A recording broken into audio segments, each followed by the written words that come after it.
This might be the most vibrant rice dish you'll ever make. Albaloo Polo.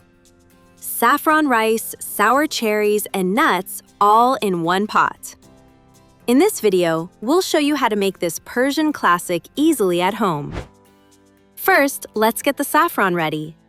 We add a few saffron threads to the mortar and grind them up fine.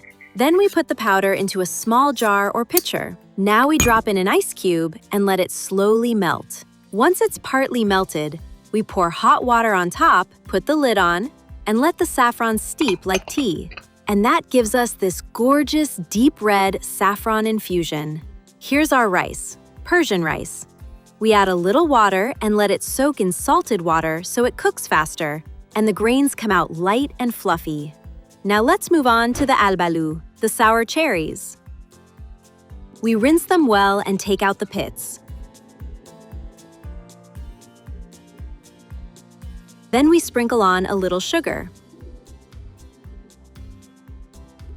And the bowl goes into the fridge until the sugar's fully dissolved and the cherries have let out their juice. Take a look. This is what they look like after an hour in the fridge. Next, the cherries go into a small pot. We bring them up to a gentle simmer over low heat. Then we scoop them out with a slotted spoon and set them aside. The juice keeps simmering on low until it turns thick and syrupy. Albaloo polo is traditionally served with chicken, but if you'd rather skip the meat, this dish is just as good vegan. For the chicken, we start by finely chopping an onion. We heat a little oil in a pan and add the onion in.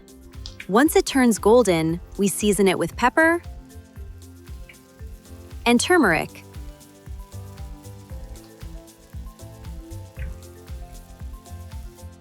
We rub the chicken with salt,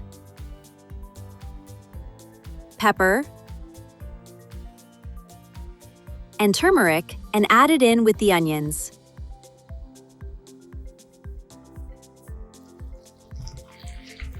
Let's sear everything until it's nice and golden. Now in goes our saffron infusion, plus a splash of water.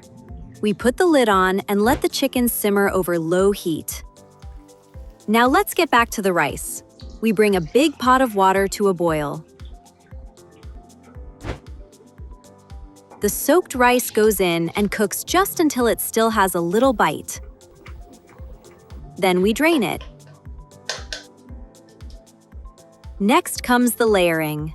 A little oil goes on the bottom of the pot, and we lay potato slices right on top. If you'd rather, bread or rice works great here too.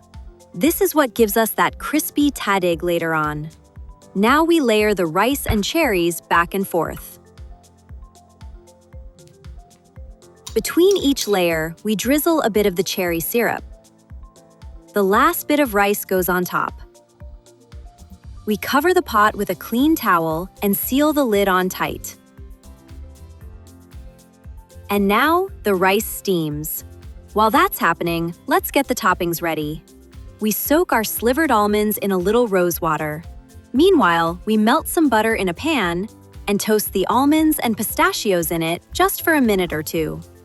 Once the rice is ready, we take some of the white rice off the top.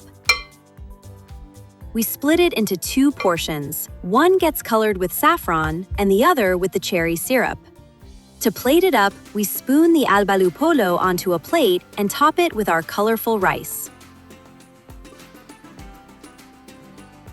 Then we sprinkle on the almonds and pistachios. The chicken gets its own little bowl on the side. Be sure to check out chefofpersia.com to discover more from the world of Persian cuisine. There, you'll find authentic recipes, exclusive masterclasses, curated products, and tips on where to enjoy Persian specialties at restaurants. All the links are in the description.